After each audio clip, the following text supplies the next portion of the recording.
Olá a todos, sejam bem-vindos. Essa capacitação ela ficou dividida, né, como a Zilma já falou, em duas partes.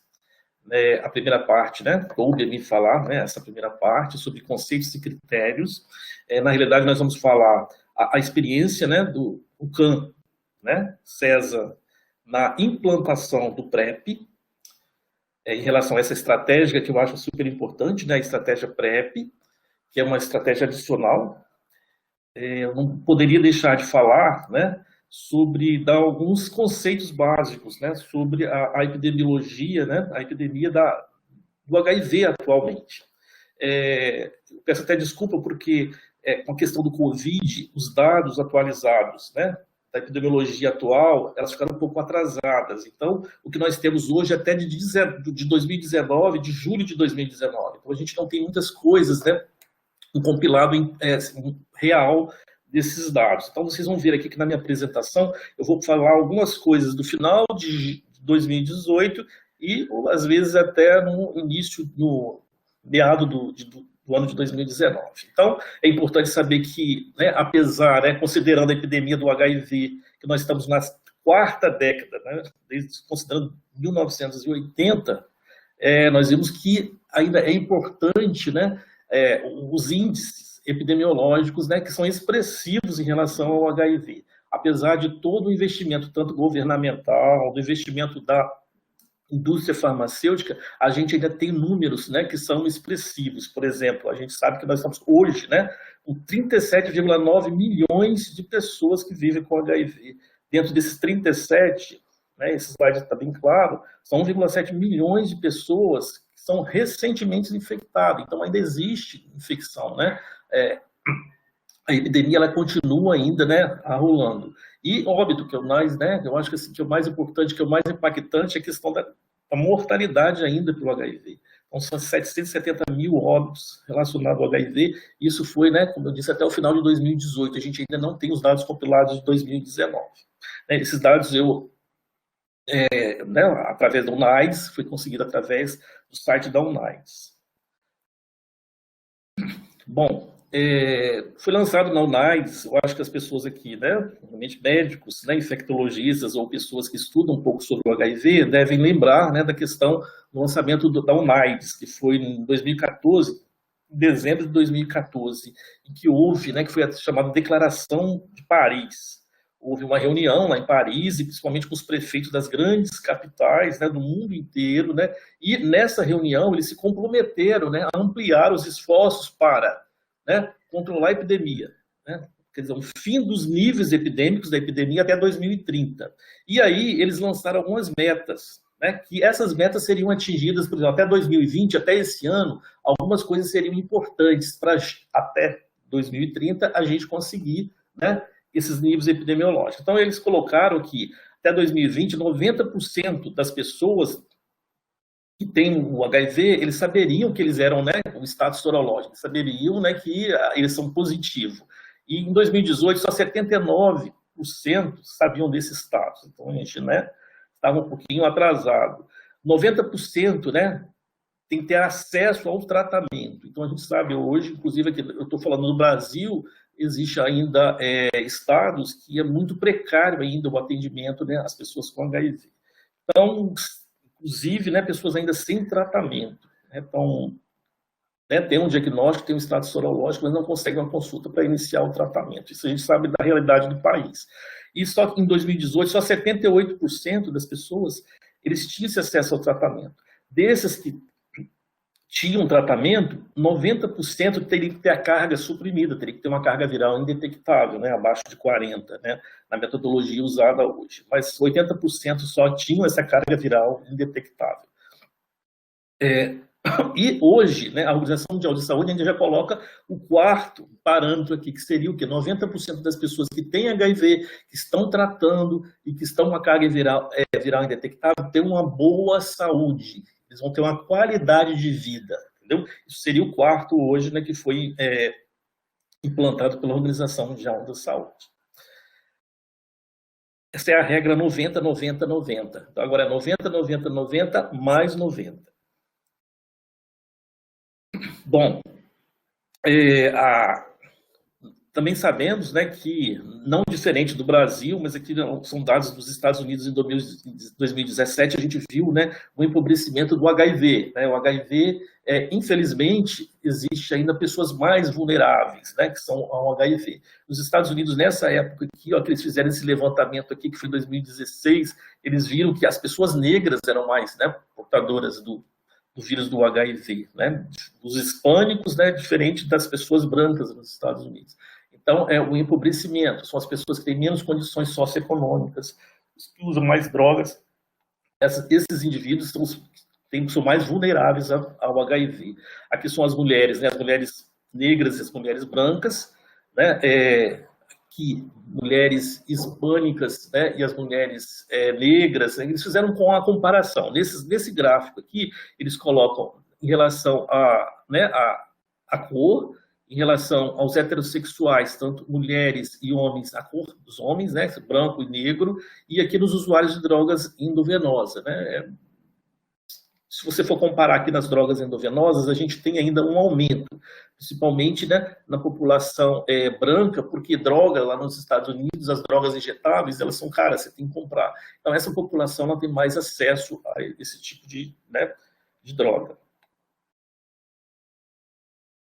Bom, no Brasil, um resumo atual do Brasil, eu peguei alguns dados, né, mais atual, e nós vimos que 380,43 casos notificados entre 2010 e junho de 2019. Então, ainda nós temos, né, um valor, um número significativo, né, de pessoas que foram notificadas, que são notificadas.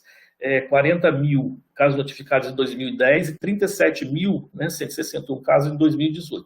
Houve uma queda, né, a gente vê que apesar da gente ter essas, né, a epidemiologia, os índices epidemiológicos, eles existirem, mas ainda houve uma queda. É importante que houve uma queda aqui. Essa queda, né, dos números, né, da incidência desses casos, eles se, né, relacionam mais ao tratamento precoce, né, ao surgimento, o tratamento para todos, a estratégia PrEP. Então, isso aí, né, favoreceu, né, essa queda, né, a diminuição da contaminação, da transmissão do HIV. Agora, 15.923 casos foram notificados entre janeiro e junho de 2019. Né? Então, 15 mil casos. A distribuição por região ainda predomina, né, na região sudeste, que é a região nossa no Brasil mais, né, população maior, então ainda predomina, né, nessa região, quando o nosso índice de pobreza é grande, né, e existem alguns focos nessas capitais em que, né, as pessoas são mais vulneráveis. Os óbitos por AIDS, de 1996 a 2018, né, foram 270 casos, né, 270.277 casos de óbitos. Só em 2018 nós tivemos 10.900 casos de mortes. A prevalência geral do HIV no Brasil está em torno de 0,4%, quer dizer, é menos que 1%. Né? A Organização Mundial da Saúde é bem claro para a gente que fala que acima de 1%, né, a gente considera uma epidemia concentrada. Abaixo de 1%, a gente considera uma epidemia não concentrada, mas mais distribuída, entendeu? Mais disseminada, que seria, né, a questão. E isso aí, isso não é ruim, isso é bom, né? Isso mostra que ainda tem um grau de controle na epidemia, quando tiver menos que 1%. Mas nós vamos ver no Brasil que existem alguns grupos específicos, né, que eles vão ter esse crescimento, essa epidemia, ela chama de concentrada, porque tem um aumento maior que 1%. Por exemplo, vocês vão ver nos slides, né, mais à frente, nas pessoas, nos HSH, nos homens que fazem sexo com homem, existe, né, uma concentração maior, e aí essa prevalência sobe para cima de 1, 5, 25%. Tá? Caso de óbitos, né, ainda predomina, né, no sexo masculino, né, mais do que feminino, até porque aqui mostrando que, né, o sexo masculino ainda é a população mais contaminada, né, pelo vírus. Em torno de 65% no homem e 34%, né, nas mulheres. Então aqui, né, falando do slide da prevalência, mostrando que, ó, até 2017, né, a epidemia era considerada generalizada, né? Quer dizer, menos que 1%. Mas quando você for olhar aqui, ó, alguns grupos específicos, né, nós vamos ver que tenha mais que 1%, por exemplo, aqui nos prisioneiros, né, nas pessoas privadas de liberdade. Então, chega a 1,2%, 1,3%, né, por cento é a prevalência do HIV. Em 2019, de 2009 a 2016, né, nos homens que fazem sexo com homens maiores de 18 anos, ó, teve um aumento, uma taxa de 50% nessa população. Aqui em 2009 a 2016, de 18 anos até 24 anos, teve um aumento mais que 50%, foi 132%. Nas mulheres trans, né, dependendo da cidade, por exemplo, no Sul existe o maior número de mulheres trans, né, contaminadas, estão chegando até 36,7%. Nos trabalhadores do sexo, né, também tem um aumento considerável, e nas pessoas usuárias de drogas endovenosas. Então, isso aqui, né, foi baseado, né, nessa concentração, nessa prevalência concentrada que o Ministério da Saúde, né, ele focou em algumas populações, né, prioritárias para usar o PrEP. Okay? Foi baseado nessa prevalência. Porque a gente fala, por que todo mundo não usa PrEP? A Organização Mundial de Saúde, né, falou, no conceito agora atual, né, nesse encontro que teve nos Estados Unidos, recente, sobre o HIV, eles falaram que, né, a Organização Mundial de Saúde, não, PrEP, todo mundo tem direito a PrEP, então todo mundo deve, né, usar o PrEP. Mas aqui nós ainda continuamos priorizando essa população.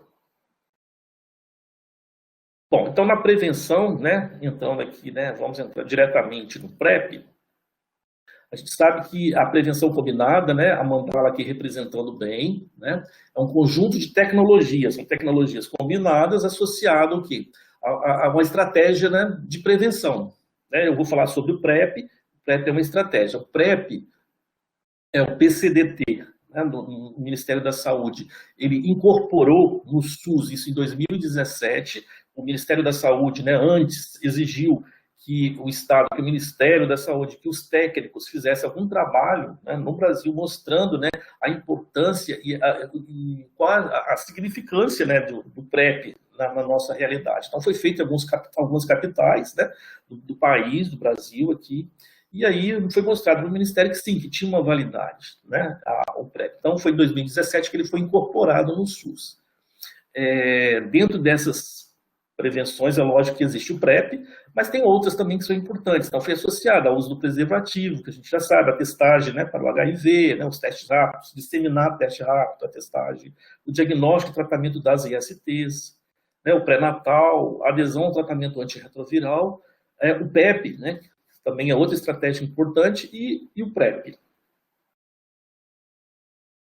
Bom, o tratamento como prevenção. Então, na evolução da epidemia, nós tivemos, assim, intervenções importantes. Uma das intervenções importantes foi na epidemia da AIDS, foi o tratamento para todos. Nós sabemos que em 2013, por exemplo, todo mundo tinha que tratar, né, o HIV antes, tinha critério, CD4 abaixo de 500 tinha que tratar, acima de 500 oferecia. Não, hoje, né, a gente já, todo mundo com HIV tem que ter, né, tem que ser oferecido o tratamento para esse indivíduo. E com isso houve uma diminuição, né, da taxa de transmissão, né, nós conseguimos interromper, né,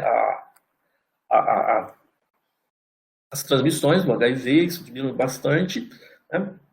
A carga viral desses indivíduos mais precocemente, elas caíam, não só o nível no sangue, né, da carga viral, mas também no sêmen, né, das secreções que são potentes disseminadores do HIV.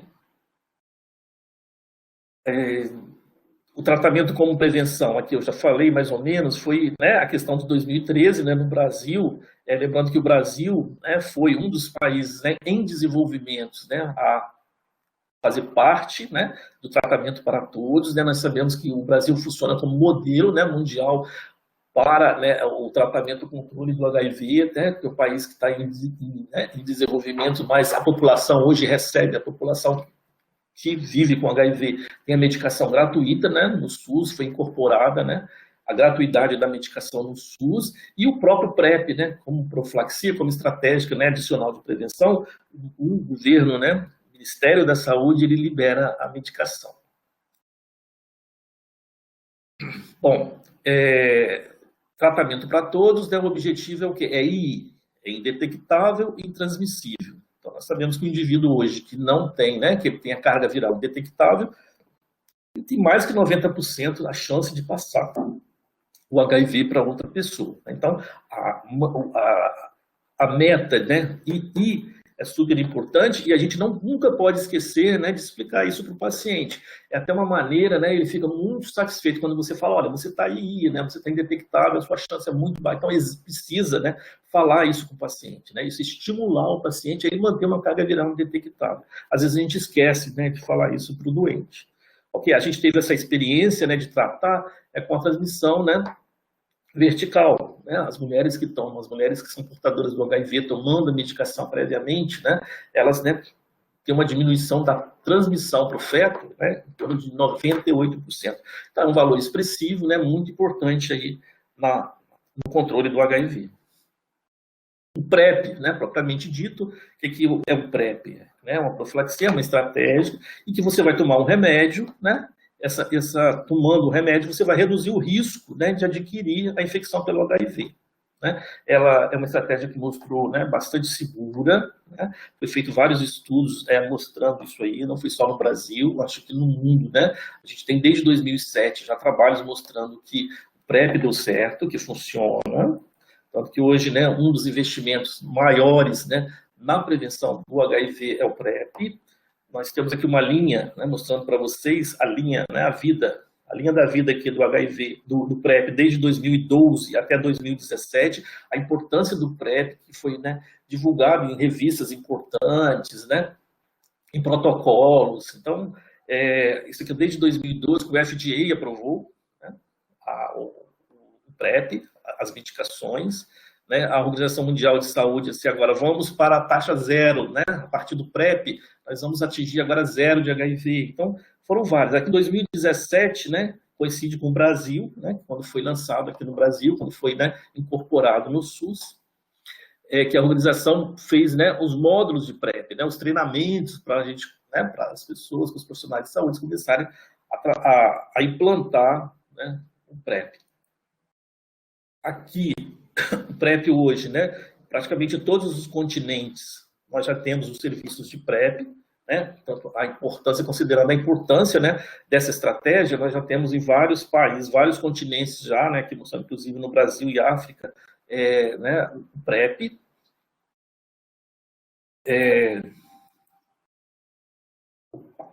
Bom, o impacto na utilização do PrEP, né, isso também é muito, né, usado, né, tanto nos países em que foi implantado o PrEP, em relação ao diagnóstico do HIV e o PrEP, a implantação. Então, aqui mostrando, esse gráfico é importante, eu sempre coloco, mostrando que a incidência, né, do HIV, ele vai diminuindo a partir, né, do momento que você foi implantando o PrEP. Tá?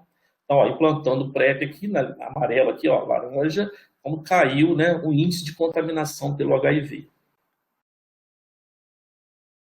Bom, o PrEP, né, profilaxia para exposição, qual é o método, né, que nós usamos? Existe um remédio, né, a medicação é o Truvada, todos os tratamentos que foram feitos, né, com Truvada, né, as intervenções foram feitas com, né, o Truvada. O Truvada nada mais é do que a associação da entricitabina com tenofovir, são duas substâncias, né, dois inibidores de transcriptidase reversa, análogo nucleosídeo, análogo nucleotídeo, já bem conhecidos, né, essas duas substâncias, né, elas reduzem, né, 95% de transmissão pelo HIV. Esses estudos já mostrados, baseado na adesão. Quanto mais adesão você tiver a essas duas substâncias, maior vai ser, né, a eficácia do PrEP. A posologia é um comprimido só por dia, então é muito mais fácil, né, a questão da comodidade, né, da adesão ao tratamento.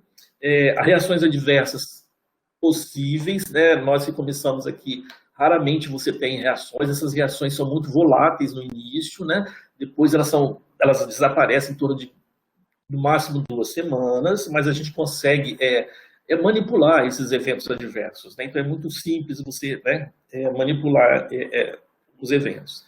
E a gente precisa, né, não só nessa questão da estratégia de prevenção, mas como tratar também, né? A gente vai tratar, se for tratar, a gente precisa ter esses cuidados com hipertenso, com diabético, com pessoas, né, raça negras, né? Porque são pessoas que têm mais chance de ter eventos adversos, inclusive deve ser hipertensão, de fazer lesão renal. Então a gente precisa dar uma atenção maior nessas pessoas. Lembrando que todos os eventos adversos que surgem nessa população, eles são irreversíveis, né? Desde que eles façam, né, o acompanhamento, né, que faça o monitoramento adequado.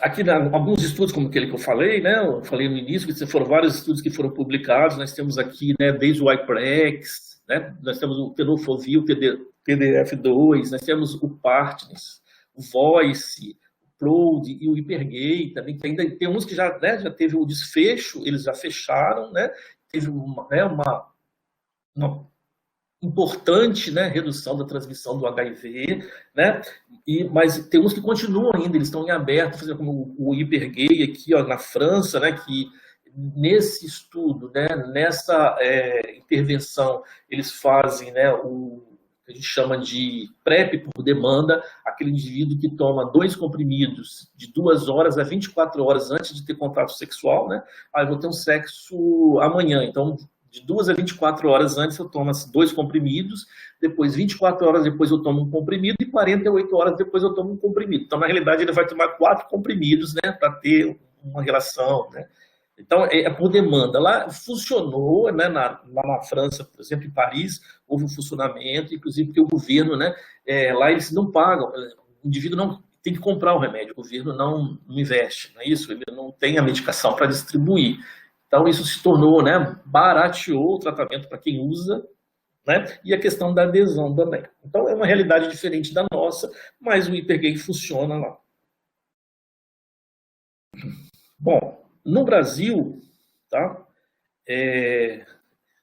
nós temos o PCDT, né, que foi em 2017, eu já dei uma prévia aqui, né, que incorporou nesse PCDT, foi incorporado, né? Então ele fala todas as estratégicas, né? As estratégias fala todas a metodologia, fala quais são os critérios para você montar um PrEP nos serviços de saúde, né? Você tem que ter uma farmácia, né? Distribuidora de medicação, ADM. Então ele vai te dar toda uma, né, um modelo, é como se fosse uma receita de bolo para você montar o PrEP. É lógico que cada realidade vai ser diferente, né? A realidade da implantação do PrEP aqui em Vitória foi diferente, em Cachoeiro foi diferente, vai ser diferente, né? Em Vila Velha foi diferente. Então não vai ser, né, nesse modelo, a gente vai seguir mais ou menos. Então se a gente esperar, né, para implantar um PrEP, né, dentro dessa receita que foi feita pelo Ministério da Saúde, eu acho que hoje é inviável a gente, né, conseguir implantar o PrEP. Bom, e a população, né, que a gente considerou, que o Ministério considerou prioritária, foi baseado naqueles dados epidemiológicos, né, da população, né, em que existe, né, uma concentração, né, uma epidemia concentrada do HIV. Então, a gente tem aqui 4 grupos, que são, né, os gays e outros homens que fazem, né, homens que fazem sexo com homens, né, gays, pessoas trans, né, principalmente as mulheres trans, os profissionais de sexo e os soros diferentes, né, as pessoas soros diferentes, em que um é positivo e o outro é negativo. Então, nós hoje, no nosso serviço, nós aceitamos, né, o PrEP hoje, ele está incluído nessa população aqui, ó. Tá? Existem pessoas que chegam lá querendo para usuário de droga endovenosa. A gente sabe que é uma população, né, vulnerável, mas ainda ela não foi contemplada nesse grupo, né? As pessoas negras, né, que não estejam, né, incluídas nesse grupo aqui, a gente sabe que tem né, uma incidência maior nessa população, mas também não foi incluído, né, não foi contemplado aqui. Os privados de liberdades, então nada ainda, a gente sabe que existem grupos que mereciam estar aqui, mas infelizmente não foram incluídos. Esse aqui é o PrEP no Brasil, né, foi um trabalho apresentado na América Latina, né, pela coordenadora na época dela, ela apresentou mostrando, né, os dados e aonde foi implantado o PrEP no Brasil e quantitativo de pessoas que faziam parte. Isso está desatualizado, isso aqui está bem desatualizado. Por exemplo, no Espírito Santo, nessa época aqui, quando eu comecei, era baixo, menor que 100. Hoje nós estamos em torno de 180 casos. Isso porque veio a epidemia da Covid e eu estou fazendo PrEP no celular, né? A gente está fazendo PrEP hoje, eu faço por teleconsulta, né, pelo celular. Então, houve realmente uma diminuição, uma dificuldade, né, para a gente dar continuidade, né, ao serviço do PrEP. Bom, o PrEP, né, não só no Brasil, mas foi considerado que o PrEP é elitizado, né? As pessoas que realmente precisam fazer PrEP, elas não estão incluídas aqui. Então, são as pessoas negras, pessoas que têm, né, menor, né, poder socioaquisitivo, são pessoas que são realmente vulneráveis, elas não estão incluídas na maioria dos pacientes, né, das pessoas que procuram para fazer o PrEP. Tá? 77% das pessoas que procuram PrEP né, são homens que fazem sexo com homens, 43% está entre, né, são população jovem, de 18 a 29 anos de idade, 72% eles têm mais, né, anos de escola, então eles têm um conhecimento melhor, né? Então, as pessoas que estão, né, no nosso serviço, por exemplo, lá no Hospital das Clínicas, eu falando como exemplo, a gente vê, né, pessoas que têm nível superior, acho que predominam as pessoas que têm nível superior que vão procurar o PrEP, são estudantes, né, eles são universitários, são advogados, são pessoas que já têm, né, um certo poder, tanto aquisitivo como nível cultural elevado. Bom, nessa época aqui foram o quê? Foram 34, né, 1.788 pessoas, né, usando a distribuição da medicação, né, do Truvada para PrEP. Bom, definições de segmentos populacionais. Isso aqui é para mostrar que nem todo mundo que pertence a esse grupo, né, essa classe, né, que foi direcionada pelo Ministério, eles necessariamente precisam usar o PrEP, né? Então, às vezes, a gente tem homens que fazem sexo com homens, que são casais, são casados, né, são pessoas que são fiéis, né, eles não têm nenhum outro risco e não precisa tomar PrEP, né? A gente precisa, né, sim, PrEP se ele tiver, né, vulnerabilidade. E a gente tem alguns conceitos, né, de vulnerabilidade. Então, aquele indivíduo, né, que tem práticas sexuais, né, parcerias sexuais várias, né, e esse indivíduo ele tem indicação de fazer, né? Aquele indivíduo que tem muitos DST e IST, né? Ele vai frequentemente na unidade sanitária para tratar sífilis, para tratar gonorreia. Esse indivíduo ele tem que fazer PrEP, tem que ser oferecido PrEP para ele, né? Um indivíduo que tem vários parceiros, um indivíduo que vai lá para fazer PEP, né? Várias vezes no ano, esse indivíduo tem que fazer PrEP. Então, a gente precisa individualizar, ele precisa, né, fazer, né, o doente, a gente precisa conversar com ele. Então, a importância, né, nesse indivíduo da vinculação do paciente que vai procurar o PrEP no serviço. Aqui, no início, né, existe a importância da vinculação, né, porque a gente... Na realidade, a gente teria que ter um serviço, né? O paciente passa por um questionário primeiro, né? Depois esse indivíduo vai fazer teste rápido, faz o teste rápido, depois esse indivíduo passa para consulta com o médico vai encaminhar para a farmácia para tomar ou não a medicação, se ele vai ter critério ou não de usar o PrEP ou não. Então, o que é importante no PrEP? O PrEP não é só dar o remédio, né? Não é só dar a medicação. A importância do PrEP é que você vai acompanhar esse paciente, essa pessoa que procura o usuário. Não só em relação ao HIV, mas, né, quantas sífilis a gente dá o diagnóstico no PrEP, quantas gonorreia, né, quantas hepatite C, hepatite B, nós diagnosticamos, né, na triagem, nessa vinculação do PrEP. Então, eu acho que é importante, né, porque você precisa pedir exames, né? Você olha o doente, você vai pedir um anti-HBS, o HBsAg, você vai pedir hepatite C, um anti-HCV. Então, existe, né, toda o PrEP, né? Ele dá uma lista, né? Ele te dá aqui uma relação dos exames que você precisa, né, pedir nessa primeira consulta, na vinculação do paciente.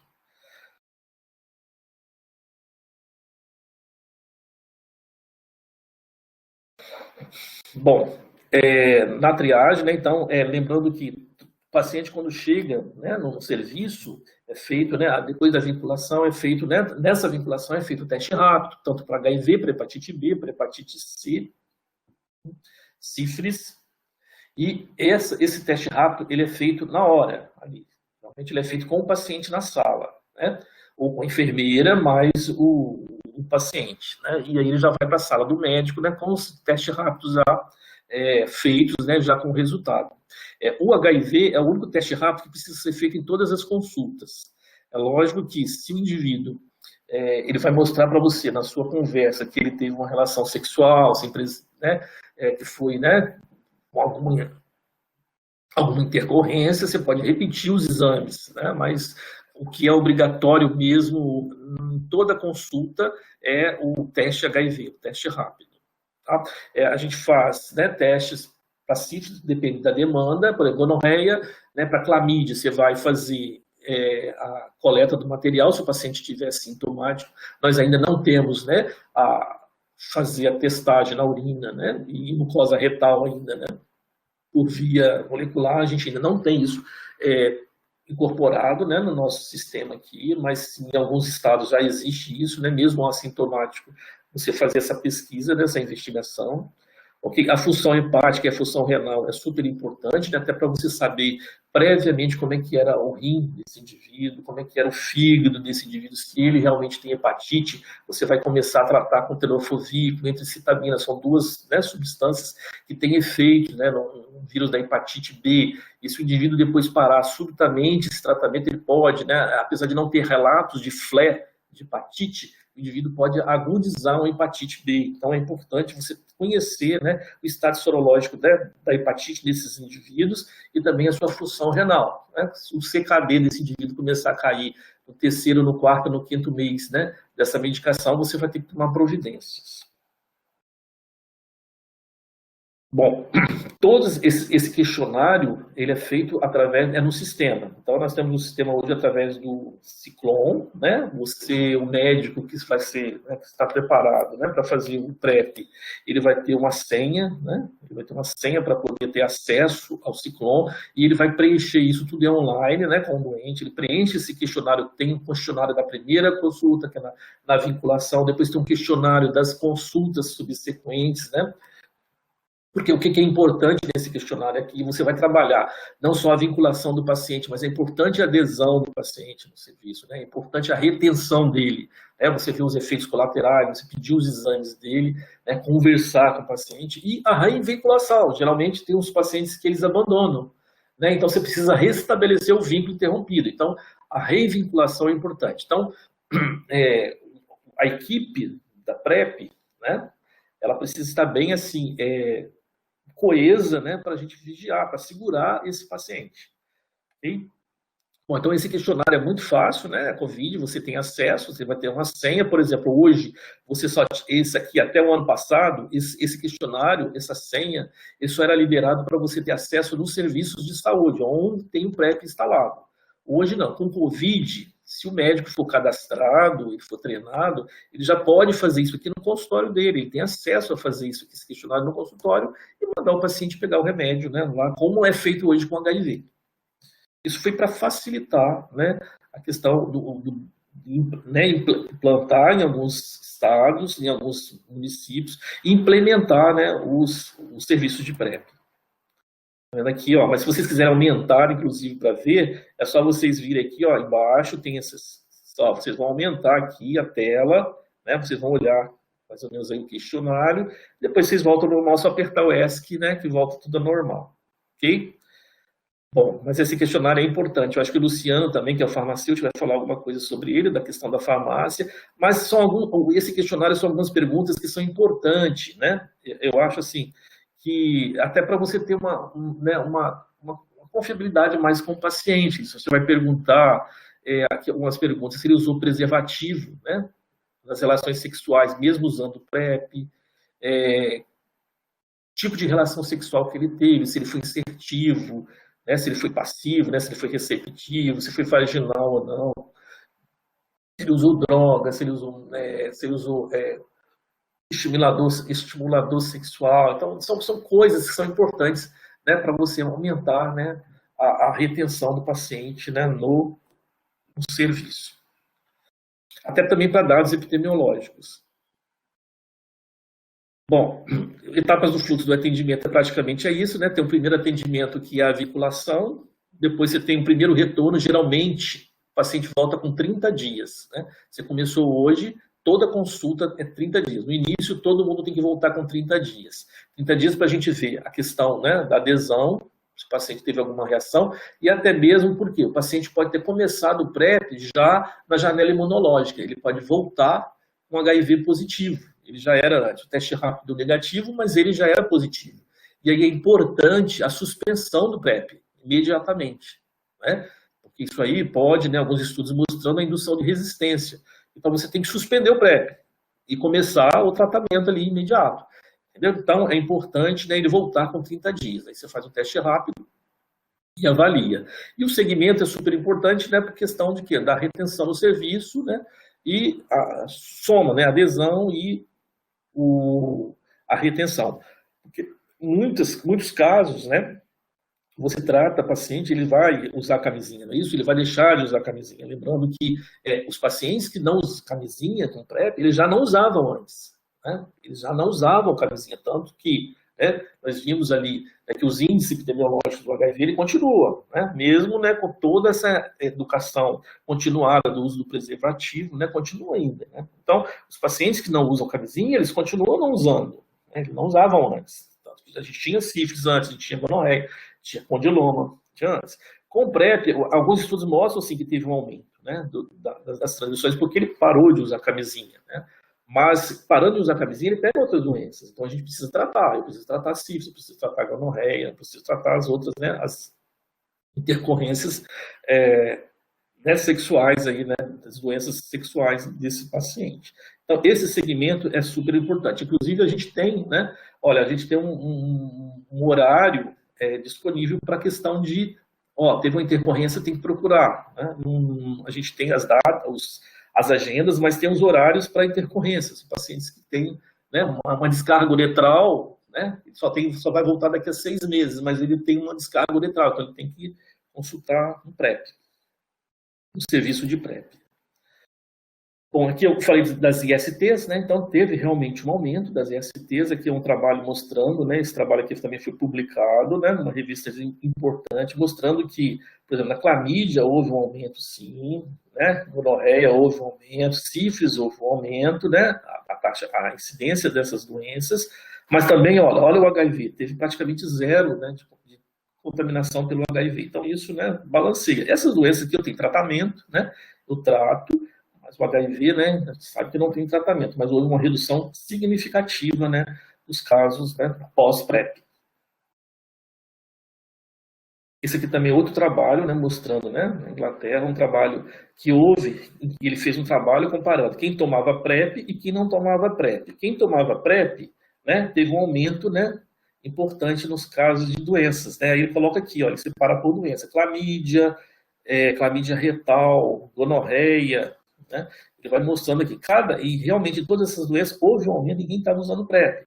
Então estava usando PrEP, né? A gente entende, né? Para de usar o preservativo e né, a chance de pegar essas doenças aumenta. Então, lembrando que quando você usa o PrEP, você não está estimulando o doente a só usar o PrEP. Isso aí é opcional, entendeu? Você manda ele também, você vai orientar ele. Né, associada. Isso, hoje a prevenção é uma prevenção combinada. Você vai usar camisinha, tem situações que não quer usar mesmo, né? Tem situações que, principalmente mulheres soro, né, diferentes, né, elas pós-menopausa, né, e camisinha está machucando, é incômodo, e aí elas não querem, elas só têm um parceiro, elas não querem mais usar camisinha, então elas usam PrEP para poder ter sexo sem camisinha. Então, mas são situações diferentes, você tem que individualizar, mas o indivíduo que é profissional do sexo, né, ele tem que saber, né, eu não vou ter sexo, ele tem a clientela, é importante saber a clientela, ele precisa se proteger, não só, a associação dos métodos é importante. Outra pergunta importante é a questão do Covid, né, atual, o Covid e o HIV, eu uso PrEP, eu uso tenofovir e tricitabina, eu fico protegido do PrEP, do Covid? Não, esse trabalho aqui saiu agora, ele foi lançado, né, saiu na revista, foi publicado na revista, nos anais aqui, ó, interna de medicina, foi publicado em julho. Né? Foi um trabalho que foi feito na Espanha, é o único trabalho que mostra essa questão a comparação entre os remédios, entre os retrovirais, né, e o Covid. Ele foi importante, foi um trabalho importante, né? Por quê? Porque teve um número expressivo, teve um N, né? Esse trabalho teve um N importante. Foram 77.590 pacientes, né, que eles pegaram, e quais foram o que eles viram, né, o que eles estudaram, né, nesses pacientes. Né? Eles viram hospitalização, pacientes que estavam usando TAV, né? As variáveis foram essas, que estavam usando o TAV, os pacientes que tinham um PCR para o COVID positivo, os pacientes que foram hospitalizados e os pacientes que morreram. E eles chegaram à conclusão, né, no final, né, que eles chegaram?